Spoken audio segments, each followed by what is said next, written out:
The call came at 2:47 in the morning. I know the exact time because I had been lying awake anyway. The way I always do when something feels wrong. 34 years of running a pediatric ward teaches you to trust that feeling. It lives in your chest like a second heartbeat, quiet but insistent. And when it speaks, you listen. My daughter-in-law's name flashed on the screen. That alone told me something was off. She never called. In 3 years of marriage to my son, she had texted me exactly 11 times, all of them one-line responses to things I had sent first. A phone call at 2:47 in the morning from a woman who could barely manage a birthday text meant only one thing. I answered before the second ring finished. "Is it Daniel?" I said. There was a pause, then background noise, music, laughter, the kind of ambient roar you only hear at a bar or a party. "Oh, hi, yeah, so Daniel's at the hospital. He's been there since yesterday, I think. They said he's stable, so I didn't want to bother you. But since yesterday," I said, not a question, a recalibration. "Which hospital?" She told me. I was already out of bed. Already pulling my bag from the top shelf of the closet. The one I kept packed the same way I had kept it packed since my residency days. Old habits from a life spent ready to move. "Are you there with him?" I asked. Another pause, longer this time. "I was earlier," she said. "I just stepped out for a little while. It's been really stressful, you know, and my friend Kayla had this thing planned for weeks and the nurses said he was sleeping, so." I set the phone down on the dresser without ending the call. I could hear her still talking as I laced my shoes. I picked it back up only to say, very quietly, "I'm on my way." And then I ended it and called the airline. There was one seat left on the 5:15 flight from Portland to Houston. I took it. My son Daniel was 41 years old. He had his father's eyes and my stubbornness and a laugh that could fill a room from one end to the other. He was a civil engineer who had spent 15 years building bridges, literally, structurally. The kind you drive over without ever thinking about the person who made sure it would hold. He had married his wife 2 years ago at a small ceremony in the Texas Hill Country. I had worn blue and smiled until my face ached and told myself that if he loved her, I would find a way to love her too. I had been trying ever since. Her name was Melissa. She was 36, worked in pharmaceutical sales, and had a talent for being charming to exactly the people who could do something for her and invisible to everyone else. My son thought she was vivacious. I thought she was strategic. I kept that opinion in a drawer and never opened it in front of him. I should have opened it more often. The flight to Houston was 2 hours and 40 minutes. I spent the first hour going through everything I knew. Daniel had called me 10 days ago with what he described as a bad stomach bug. He had sounded tired but not alarmed. He told me Melissa was taking good care of him. He told me not to worry. I had believed him because he was 41 years old and a grown man, and because I had been trying very hard not to be the mother-in-law who hovered. 10 days. He had been sick for 10 days and I was only hearing about the hospital now. I spent the second hour thinking about what I was going to say when I got there. By the time we landed, I had decided not to say anything at all. Not yet. First, I needed to see him. Houston Methodist was 40 minutes from the airport. I took a ride share and walked through the main entrance at 8:22 in the morning and went straight to the information desk. "My son," I said and gave his name. The woman at the desk typed, looked at her screen, then looked at me with the particular careful expression that hospital staff use when the information is serious. "He's in the ICU," she said, "4th floor. Are you listed as a contact?" "I'm his mother," I said. "I'm also a physician, retired." She called upstairs. After a brief conversation, she directed me to the elevator. The nurse who met me at the ICU entrance was named Patricia, and she had the measured, efficient manner of someone who had worked critical care for a long time. She walked me to the room without unnecessary commentary. That too told me something. I pushed open the door and stopped. He looked smaller than I remembered. That is the thing no one tells you, that illness shrinks people. Pulls something essential inward so that the person in the bed resembles the person you love the way a pencil sketch resembles a painting. The color was wrong, the stillness was wrong. There were lines and monitors and the soft mechanical sounds that I had spent 3 decades learning to read like a language. I read them now and felt the bottom of my stomach drop. I crossed the room and took his hand. His eyes opened slowly. Mom, he said, his voice was rough, barely above a whisper. You didn't have to. Hush, I said, I'm here. He closed his eyes again. I stood there holding his hand and looking at the monitors and making myself breathe steadily the way I had taught myself to breathe in the middle of emergencies so that my hands would stay still. Then I went to find the attending physician. His name was Dr. Akafer, and he was thorough and direct, which I appreciated. He explained that Daniel had been admitted 6 days ago, not 1, not 2, but 6, with acute pancreatitis complicated by an infection that had progressed more than it should have because it had gone untreated for too long before he came in. Someone had driven him to the emergency room. That someone had not been his wife. It had been his neighbor, a retired teacher named Gerald, who had noticed that Daniel's car hadn't moved in 3 days and knocked on the door to check. His emergency contact, I said carefully, is listed as his wife? It is, Dr. Akafer said, and she was notified when he was admitted. She was notified the same day, yes, I nodded. I kept my face the way I had kept it in the hardest moments of my career, the ones where the news was bad and someone needed me to be steady. What does his prognosis look like going forward? He told me it was serious but not without hope.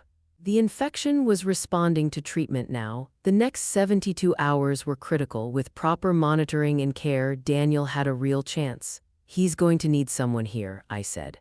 That would be helpful? Yes. I thanked him and went back to my son's room and sat down in the chair beside his bed. I did not move from that chair for the next 4 hours. Melissa arrived at the hospital at 11:15. I heard her before I saw her, the click of heeled boots in the hallway. A bright greeting to one of the nurses by name, the particular performance of someone who wanted to make sure they were seen arriving. She came through the door with her sunglasses pushed up on her head and a coffee cup in one hand and stopped when she saw me sitting there. Oh, she said, you actually came. He's my son, I said. She set her coffee on the windowsill and went to stand on the other side of the bed. She looked at Daniel, who was sleeping again, for about 30 seconds, then she looked at her phone. Doctors say he's stable, she said. I talked to someone yesterday. He's been here for 6 days, I said. I know how long he's been here. Gerald drove him, his neighbor. She looked up from her phone. Something moved across her face. Not guilt exactly, but something aware of guilt. I was at a conference. I came as soon as I could. You were at a conference for 6 days? It ran long. She said it smoothly, the way a person says something they have already decided is the truth. I got back 2 days ago. Look, I've been here every day since I spoke to Patricia at the nurse's station, I said. She told me this is the first time she's seen you since Tuesday. The silence that followed was the kind that has weight to it. I don't know why the nurses would say that, Melissa said, and her voice had gone carefully flat. I don't either, I said, and then I turned back to my son and didn't look at her again. She left 40 minutes later. She said she had errands, that she would be back in the evening, that I shouldn't worry because everything was under control. I watched her go, and then I pulled out my phone and called my son-in-law's best friend, a man named Terrence, who had known Daniel since college and who had called me 3 weeks ago to say, quietly and with obvious reluctance, that he was worried about things at home. She's not here, I said when he answered. I know, he said. He told me she hadn't been coming. He didn't want to upset you. What else do I not know? There was a pause, then Terrence told me. He told me about the joint accounts that had been drawn down significantly over the past 8 months. He told me about the weekend trips he had seen documented on her social media, Nashville, Scottsdale, a beach somewhere that looked like South Padre. All while Daniel was working 60-hour weeks to cover a mortgage on a house she had insisted on. He told me about the conversation he had overheard at their 4th of July party, Melissa on the back porch on her phone, her voice low, saying that she needed to be patient, that these things took time. I didn't know what she meant, Terrence said. I've been trying to tell myself I was reading into it. I thanked him. I sat for a long moment looking at my son's face, at the lines in the monitors, at the evidence of what neglect looks like when it wears a wedding ring. Then I opened my contacts and called the family attorney. His name was Richard, and he had handled my late husband's estate. And he was the kind of man who answered the phone on the second ring regardless of the hour. I told him what I knew. I told him what I suspected, then I asked him what my options were. Richard flew in from Portland 2 days later. In the meantime, I did not leave the hospital. I slept in the chair. I ate whatever the cafeteria offered, and I drank bad coffee. And I sat with my son during the long, quiet hours when the ward was dim and the monitors kept their soft vigil. He woke more often as the antibiotics worked. We talked in the slow, careful way of people who have things to say and are feeling their way toward them. On the third night, he said, "I made some mistakes, Mom. You don't have to." "I want to." He was quiet for a moment. "I knew things weren't right. I just didn't want to be the kind of person who gave up on something. That's not a character flaw." I said, "That's what you're working with. She's not who I thought she was." "No," I said, "she isn't." He turned his head toward the window. The city lights made a pale wash against the glass. "I changed the will 6 months ago after I found out about the accounts. I talked to someone, not Richard, someone down here, and I made some changes. I didn't tell you because I didn't want to make it real." I sat very still. "What kind of changes?" He told me. He had established a trust, a carefully structured one with specific directives and a named executor who was not his wife. The bulk of his estate, including the house, was directed towards something he had been thinking about for years: a foundation offering engineering scholarships to first-generation college students in the Gulf Coast region. He had named it quietly and had told no one except the attorney who drafted it. I didn't know if I was being paranoid. He said, "You weren't," I said. He reached over and put his hand on mine the way he used to when he was small and something had frightened him. "I'm glad you came," he said. "I'll always come." I said, "Every time." Richard arrived on a Thursday. We met with him in a small conference room the hospital made available for family consultations, and he walked us through the landscape methodically. The trust was solid. The prior will, which had left everything to Melissa, had been properly superseded. There were no ambiguities that a competent attorney could exploit. "What about the joint accounts?" I asked. "As long as Daniel is able to express his wishes, he has authority over those accounts." Richard said, "We can act on that now." Daniel nodded from his wheelchair. He had been moved out of the ICU 2 days earlier, which the doctors called a significant improvement. He still looked thinner than I liked, but his eyes were steady. "Do it," he said. The process took most of that afternoon. Richard coordinated with the bank. The joint accounts were frozen pending review and restructuring. New beneficiary designations were filed. By 4 o'clock, every financial instrument that Melissa had considered her future had been quietly, legally, irrevocably closed to her. I was in the hallway outside Daniel's room when she arrived at 4:47. She came down the corridor with the same heeled boots, the same sunglasses on her head. She had been to the bank that morning, I learned later. She had tried to make a transfer, she knew. She stopped when she saw me standing there. For a moment she just looked at me. "You had no right," she said. "My son directed those decisions himself," I said. "You can speak with his attorney if you have questions." Her face changed. The performance dropped away entirely. The charm, the smoothness, the careful management of impressions, and what was underneath it was ugly and sharp and frightened. She said things in that hallway that I will not repeat. The charge nurse appeared from the nurse's station. A security guard came up from the lobby. I stood very still and let it happen around me and did not raise my voice once. She left 20 minutes later. The security guard offered to escort her to the parking garage. She didn't come back that night. She didn't come back the following day either. Daniel came home to my home in Portland, not the house in Houston, 6 weeks after I flew down to find him. He was thinner and walked more carefully and tired easily, but every week he was stronger than the week before. We had breakfast together every morning at the kitchen table, the same table where he had done homework as a child, and sometimes we talked and sometimes we just sat with our coffee and let the quiet be enough. The divorce proceedings were handled by Richard and a Houston-based family law attorney. Melissa contested certain provisions, as was her right. The trust was not among the things she could touch, and she had competent enough counsel to understand that quickly. The matter was resolved in 7 months. She received what the prenuptial agreement which Daniel had insisted on, another decision I had not known about entitled her to, and nothing more.